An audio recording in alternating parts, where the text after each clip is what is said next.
नमस्कार दोस्तों, आइए सुनते हैं आचार्य चतुरसेन शास्त्री के द्वारा लिखी कहानी डॉक्टर साहब की घड़ी। डॉक्टर वेदी एमडी रियासत के पुराने और प्रख्यात डॉक्टर हैं। इसमें गत 50 वर्ष में लंबे जीवन में उन्होंने बड़े बड़े मार्के के इलाज किए हैं। सिर्फ अपनी ही रियासत में नहीं, रियासत के बाहर भी अनेक राज परिवारों में उनकी वैसी ही प्रतिष्ठा और धूमधाम है। उन्होंने बहुत धन कमाया। एक से एक बढ़कर अनूठी चीजें रईसों के इनामों और भेंटों में ली। उनका ड्राइंग रूम उन चीजों से ठसाठस भरा हुआ है। वो फुर्सत के वक्त अक्सर इसी ड्राइंग रूम में बैठकर अपने दोस्तों को उन भेंटों में पाई हुई चीजों के संबंध में एक से बढ़कर एक अद्भुत बातें सुनाया करते हैं। कोई कोई बात तो बड़ी ही सनसनी भरी, आश्चर्यजनक और अत्यंत प्रभावशाली होती है।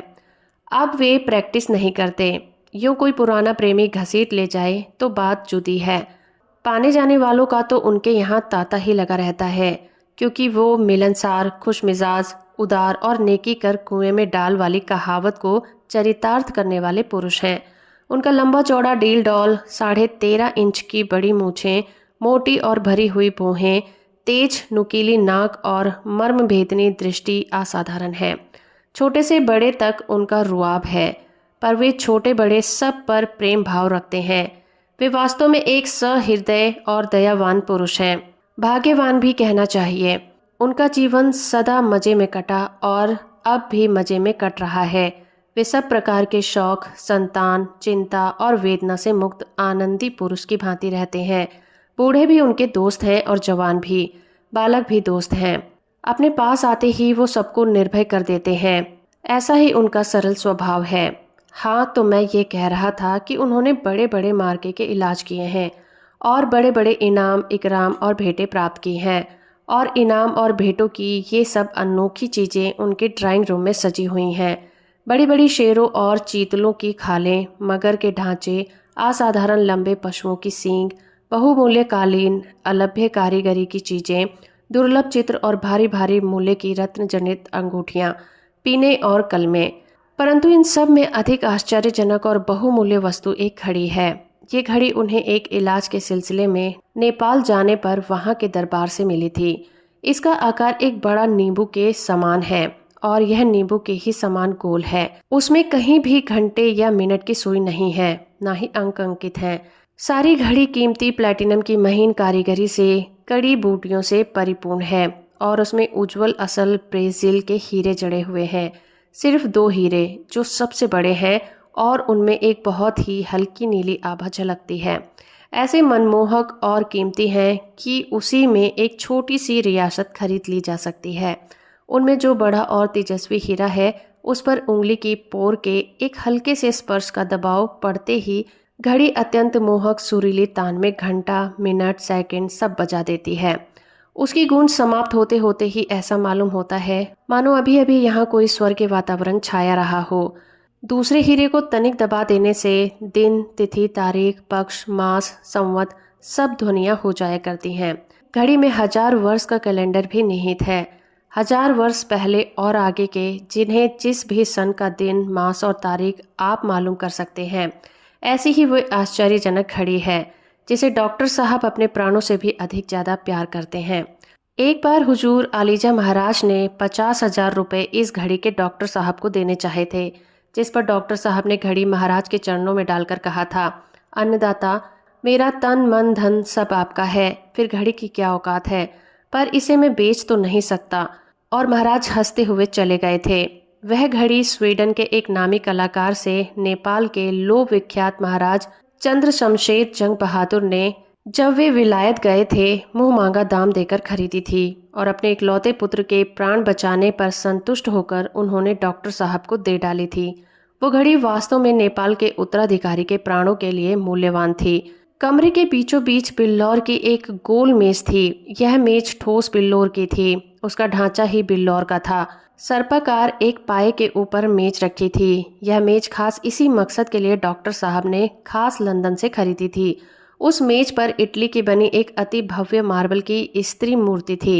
यह मूर्ति रोमन कला की प्रतीक रूप थी, जिसे डॉक्टर साहब ने बड़ी खोज जांच करके खरीदकर उसके हाथों में चतुर कारीगर से एक स्प्रिंग लगवाया था, जिसमें ऐसी व्यवस्था थी कि घड़ी हमेशा उस पुतली के हाथों में रखी रहती थी।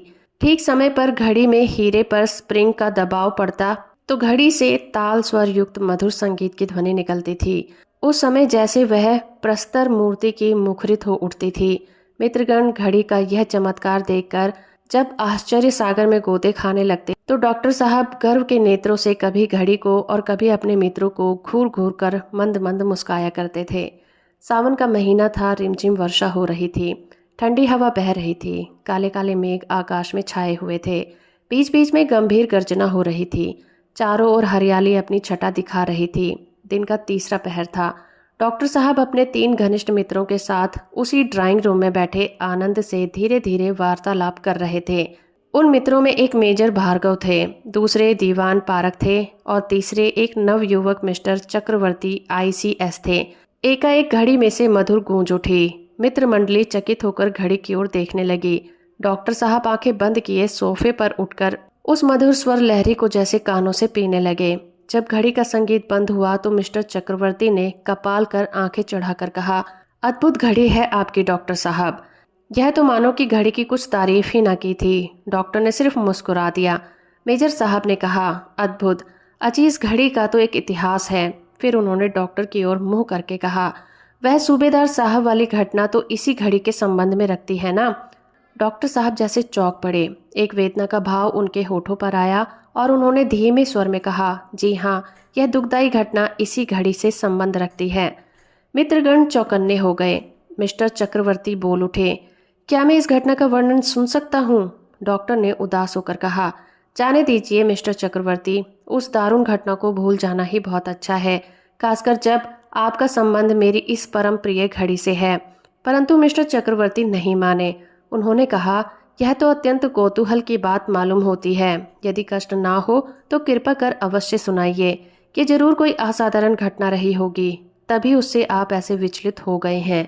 असाधारण तो है ही। कहकर कुछ देर डॉक्टर साहब चुप रहे। फिर उन्होंने एकाएक करके प्रत्येक मित्र का मुख पर दृष्टि डाली। सब कोई सन्नाटा बांधे डॉक्टर के मुंह की ओर देख रहे थे। सबके मुख पर से उनकी दृष्टि हटकर घड़ी पर अटक गई। वो बड़ी देर तक एकटक घड़ी को देखते रहे। फिर एक ठंडी सांस लेकर बोले, आपका ऐसा ही आग्रह है तो सुनिए।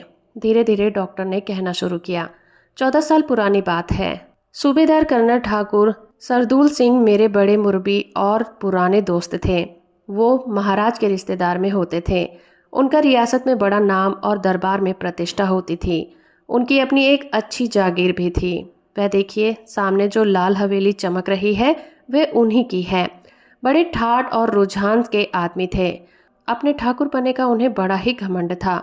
उनके बाप दादों ने मराठों की लड़ाई में कैसी कैसी वीरता दिखाई थी, वो सब बड़ी दिलचस्पी से सुनाया करते थे। वो बहुत कम लोगों से मिलते थे। सिर्फ मुझी पर उनकी भारी कृपा दृष्टि थी। जब भी वे अवकाश पाते या फिर बैठते, बहुधा शिकार को साथ ले जाते थे और हफ्ते में एक बार तो बिना उनके यहाँ भोजन किए जान नहीं छूटती थी। उनके परिवार में मैं ही इलाज किया करता था। मैं तो मित्रता का नाता निभाना चाहता था और उनसे कुछ नहीं लेना चाहता था, पर वे बिना दिए नहीं रहते थे और मेरे मेहनताने से अधिक दिया करते थे। मेरे ऊपर उन्होंने और भी बहुत एहसान किए थे। यहाँ तक कि रियासत में मेरी नौकरी उन्होंने लगवाई थी और महाराज आलीशाह की कृपा दृष्टि भी उन्हीं की बदौलत मुझ पर थी। एक दिन सदा की भांति वे इसी बैठक खाने में मेरे पास बैठे थे। हम लोग बड़े प्रेम से धीरे धीरे बातें कर रहे थे। वास्तव में बात यह थी कि मैं उनका एक बहुत अदब किया करता था। उनका व्यक्तित्व ही ऐसा था। फिर मुझ पर तो उनके बहुत से एहसान भी थे। एकाएक मुझे जरूरी कॉल आ गया। पहले तो सूबेदार साहब को छोड़कर जाना मुझे नहीं रुचा, परंतु जब उन्होंने कहा कि कोई हर्ज नहीं, आप मरीज को देख आइए, मैं यहाँ बैठा हूँ, तब मैंने कहा इसी शर्त पर जा सकता हूँ कि आप जाएं नहीं। तो उन्होंने हंसकर मंजूर किया और पैर फैलाकर मजे से बैठ गए। मैंने झटपट कपड़े पहने, स्टेथोस्कोप हाथ में लिया और रोगी देखने चला गया। रोगी का घर दूर नहीं था। झटपट ही उनसे निपटकर चला आया। देखा तो सूबेदार साहब सोफे पर बैठे मजे से ऊँघ रहे थे। मैंने हंसकर कहा, वाह, आपने तो अच्छी खासी झपकी ले ली। सूबेदार भी हंसने लगे। हम लोग फिर बैठकर गपशप उड़ाने लगे। उसी दिन 5 बजे मुझे महल में जाना था। एकाएक मुझे यह बात याद हो आई और मैंने अभ्यास के अनुसार मेज पर घड़ी को टटोला। तब तक वह बिलौरी मेज मैंने नहीं देखी थी। वो तो ऑफिस टेबल है, उसी पर एक जगह हुई घड़ी मेरी आंखों के सामने रखी रहती थी। परंतु उस समय जो देखता हूँ तो घड़ी का कहीं भी पता नहीं था। कलेजा धक से हो गया। अपनी बेवकूफ़ी पर पछताने लगा कि इतनी कीमती घड़ी ऐसी आरक्षित जगह रखी ही क्यों। मैं तनिक व्यस्त होकर घड़ी को ढूंढने लगा। मेरी घड़ी बहुत मूल्यवान थी, वह तो आप जानते ही हैं। सूबेदार साहब भी घबरा गए। वे भी व्यस्त होकर मेरे साथ घड़ी ढूंढने में लग गए। बीच में भांति भांति के प्रश्न करते जाते थे, परंतु यह निश्चय था कि थोड़ी ही देर पहले जब मैं बाहर गया था घड़ी वहां रखी थी। मैंने उसे भली भांति अपनी आंखों से देखा था, पर यह बात मैं साफ साफ सूबेदार साहब से नहीं कह सकता था, क्योंकि वे तब से अब तक यहीं बैठे थे।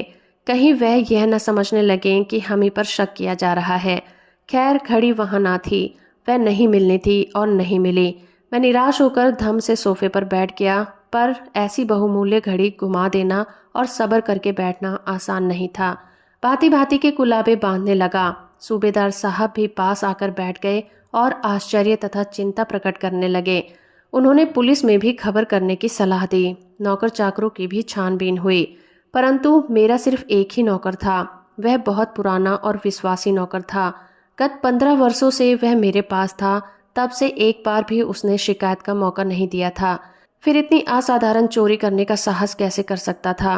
तब सूबेदार साहब उससे बराबर जिरह कर रहे थे और वह बराबर मेज पर उंगली टेक टेक कर कह रहा था कि यहाँ उसने झाड़ पोंछ कर घड़ी अपने हाथ से सुबह रखा था। मैं आंखें छत पर लगाए सोच रहा था कि घड़ी आखिर गई तो कहाँ गई। एकाएक सूबेदार साहब का हाथ उनकी पगड़ी पर जा पड़ा। उनकी एक लट ढीली सी हो गई थी। वे उसी को शायद ठीक करने लगे थे, परंतु कैसे आश्चर्य की बात है, पगड़ी के छूते ही वही मधुर तान पगड़ी में से निकलने लगी। पहले तो मैं कुछ समझ ही नहीं पाया। नौकर भी हक्का बक्का होकर इधर उधर देखने लगा। सूबेदार साहब के चेहरे पर घबराहट के चिन्ह साफ दिख पड़ते थे। क्षण भर बाद ही नौकर ने चीते की भांति छलांग मारकर सूबेदार साहब के सिर पर से पगड़ी उतार दी और उससे घड़ी निकाल कर हथेली पर रखकर कहा, यह रही हुजूर आपकी घड़ी। अब आप ही इंसाफ कीजिए कि चोर कौन है। उसके चेहरे की नसें उत्साह से उमड़ आई थी और आंखें आग बरसा रही थीं। वो जैसे सूबेदार साहब को निगल जाने के लिए मेरी आज्ञा मांग रहा था। सब माजरा मैं भी समझ गया। सूबेदार साहब का चेहरा सफेद मिट्टी के माफिक हो गया था और वे मुर्दे की भांति आंखें फाड़ फाड़ कर मेरी तरफ देख रहे थे। कुछ ही क्षणों में मैं स्थिर हो गया। मैंने लपक कर खूंटी से चाबुक उतारा और एकाएक 5-7 नौकर की पीठ पर जमा दिए। घड़ी उसके हाथ से मैंने छीन ली। इसके बाद जितना कुछ स्वर बनाया जा सकता था उतना क्रुद्ध होकर मैंने कहा, सुअर, इतने दिन मेरे यहाँ रहकर तूने अभी तक यह नहीं सीखा कि बड़े आदमी का अदब कैसे किया जाता है। क्या दुनिया में मेरे ही पास घड़ी है? सूबेदार साहब के पास वैसी 25 घड़ी हो सकती हैं। नौकर गाली और मार खाकर चुपचाप मेरा मुंह ताकता रहा। मेरा यह व्यवहार उसके लिए सर्वथा आतंकित था। वह एक शब्द भी नहीं बोला। उसके बाद मैं सूबेदार साहब के पास गया। उनका चेहरा सफ़ेद मुर्दे के समान हो गया था। वे आंखें फाड़ फाड़ कर मेरी तरफ ताक रहे थे। मैंने नम्रता से उनसे कहा, सूबेदार साहब, मेरे नौकर ने जो आपसे बेअदबी की है वह उसका कसूर नहीं है, मेरा है। परंतु पुराने ताल्लुक और उन कृपाओं का ख्याल करके जो आपने हमेशा मेरे ऊपर किया है, मैं आपसे क्षमा की आशा करता हूँ। ये कहकर मैंने घड़ी उनके हाथ में रख दी। सूबेदार साहब ने चुपचाप घड़ी ले ली और वे यंत्र चालित से उठकर चुपचाप ही अपने घर की ओर चल दिए। मैं द्वार तक उनके पीछे दौड़ा, परंतु उन्होंने फिर मेरी ओर आंख उठाकर नहीं देखा। मेरा मन कैसा हो गया था कह नहीं सकता, परंतु मुझे महल अवश्य जाना था और 5 बजने में अब देर नहीं थी। मैंने झटपट कपड़े पहने और घर से निकला। अभी मैंने गाड़ी में पैर किया ही था कि सूबेदार साहब का आदमी हाँफता हुआ बदहवास सा आया। उसने कहा, जल्दी चलिए डॉक्टर साहब, सूबेदार साहब ने जहर खा लिया है और हालात बहुत खराब हैं। मैं घबराकर सीधा उनके घर पहुंचा। एक कोहराम मचा हुआ था। भीड़ को पार करके मैं सूबेदार साहब के पलंग के पास गया। अभी वे होश में थे। मुझे देखकर टूटते स्वर में उन्होंने कहा, घड़ी मैंने आपकी चुराई थी डॉक्टर साहब, परंतु जीवन भर में जो कुछ मैंने आपकी भलाई की थी, मेरी इज्जत बचाकर उसका बदला आपने पूरा कर दिया। इसीलिए मेरे हाथ से अपनी घड़ी ले लीजिए। अब मैं जिंदा नहीं रह सकता, परंतु आप इस चोर सूबेदार को भुलाइएगा नहीं और उसे माफ़ कर देने की कोशिश कीजिएगा। सूबेदार साहब की आंखें उल्टी सीधी होने लगी। अब वास्तव में कुछ भी नहीं हो सकता था। मैंने चुपके से घड़ी जेब में डाल ली और सबकी नज़र बचाकर आंखें पोंछ ली। कुछ मिनटों में ही सूबेदार ने दम तोड़ दिया और मैं जैसे तैसे उनके घर वालों को दम दिलासा देकर डॉक्टरी गंभीरता बनाए अपने घर आ गया। डॉक्टर ने एक गहरी सांस ली और एक बार मित्रों की ओर और फिर उस घड़ी की ओर देखा। सभी मित्रों की आंखें गीली थीं और देर तक किसी के मुंह से आवाज नहीं निकली। तो दोस्तों, अभी आप सुन रहे थे आचार्य चतुरसेन शास्त्री के द्वारा लिखी कहानी डॉक्टर साहब की घड़ी। उम्मीद करती हूँ ये कहानी और मेरा प्रयास आपको अच्छा लगा होगा। वीडियो अच्छी है तो आप इसे लाइक, शेयर और चैनल को सब्सक्राइब करना बिल्कुल मत भूलिएगा।